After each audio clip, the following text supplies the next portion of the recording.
Here's our homemade paint bay. We used to do it in the shed, and then someone mentioned that they'd made something like this on their veranda. So it's got 50% shade cloth around the sides and a Colorbond, plain Colorbond roof.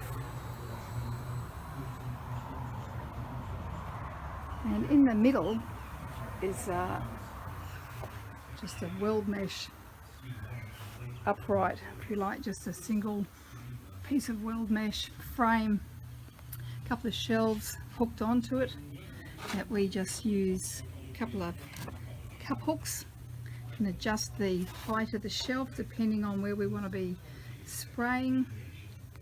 If we've got big molds, we can take the top shelf out, sit them on the bottom shelf, or even just stand them on the ground and lean them up against that. When you get inside here, even if it's a really windy day, this room, if you like, just creates such a pocket of almost still air, but still allows the fumes and, you know, the paint just to sort of, probably it just sticks to the walls, but it stops it sort of blowing around a heck of a lot. We've got an air-fed mask which we wear, and on the other side all the paints, gloves, all the rest of it all set up. So yeah, great little homemade makeshift paint bay. Works absolutely brilliantly and keeps the mess outside. The paint we use is a 2K automotive paint. The original, well, all the stuff we've been using up now has been Valspar. We've recently gone to one called Nason. I don't know much about the different brands, they all seem to work. The Nason one we've just found been able to get a supply a little bit cheaper. So it's literally, it is just 2K automotive, it's a 4:1 mix, and that's what we've been using on all our planes. We just use a small touch-up gun for the bigger pieces, and for the really small bits we've got a Badger 360 dual action airbrush, and just use that for doing small areas, insignias, and we'll be using this today for doing the chrome area on the gear door, on the inner gear door. Got my molds all ready. I'm going to do the elevator mold while we're at it. We've only got one elevator mold and we've done one, so while I'm painting I'll might as well do that as well. I'm going to get started with the waxing. This is the wax we use. It's Meguiar's Mirror Glaze. A lot of people ask what it actually is. You only use, because these are reasonably regularly used molds and they're not brand new, we only really do 1 or 2 coats, and they're fairly flat and easy to get out, these ones too. So bit of a waxing, polish it off well, and then we start the masking. So the molds are all waxed and polished. I've got them looking all lovely and shiny, and the gear doors have been masked off where the metal strip's going to be. It's actually quite a difficult, tricky little masking because of all the curves on it.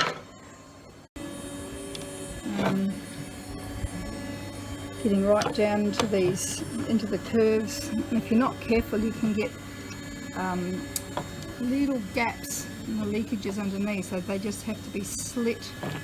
This one I've done with normal masking, painter's masking tape, and this one I've used our masking film, this clear sort of stuff on the edges. It's a little stretchier and conforms a little bit better. So that's the left-hand one. So the right one is the one with the masking. So we'll just see which one comes out the best. Hopefully both the same, hopefully both good. There are the aileron molds ready to go as well. I've mixed up some green for the gear doors. We do the I've mixed up a little bottle of Chromate Green, mix up enough that when I go to do the other side, I've got it to last. If you want to mix your own Chromate Green, you just start with a basic yellow, add a little bit of black, and just a drop of black into the yellow will make it go green. And if you want to make it darker, like make it like an olive drab, you just keep adding more black. So that's how you make up your own Chromate Green. Or if you want it to be more Chromate Yellow, obviously less black. So we'll head out to the paint bay. They've been sprayed and they've come out alright. I've pulled the masking off these, and both the tapes that I've used have worked out really well. No bleeds, so obviously pushed down nicely into the curves and the corners. So what we're going to do now is put the chrome onto that blue. Is just the blue from the mould, so that's going to be sprayed with this chrome. And what we use, this is the virtual chrome that we use, DNA Custom Paints virtual chrome. It's just a single part, there's no hardener. You just spray it, give it a really good shake and spray it on, just mist coats onto it. For that I'm just going to use the a little airbrush. Once that's gone on, it has to be left to dry for about at least 3 or 4 hours, and then backed with black. And after the black's dried, then we can start laying them up. So we'll get this chrome on and get on with it. And there it is, a couple of mist coats, couple of passes, and it comes up just beautiful. Look at that when I get it in the sun.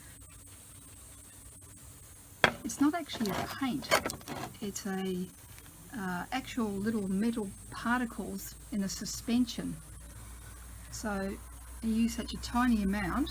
I just used this little pipette and one little cupful wouldn't have even been 5 mils to do that. So it really is just a very light mist coat over it. So let that dry for a few hours and we'll get the clear coat onto it. And there we have it, 2 elevator halves all ready to lay up. And while I had some paint left over, I went and quickly waxed up the rudder trim tab, the elevator trim tab, so they'll be ready to go as well. Good afternoon's painting. Alright, better go do some work. Catch you later.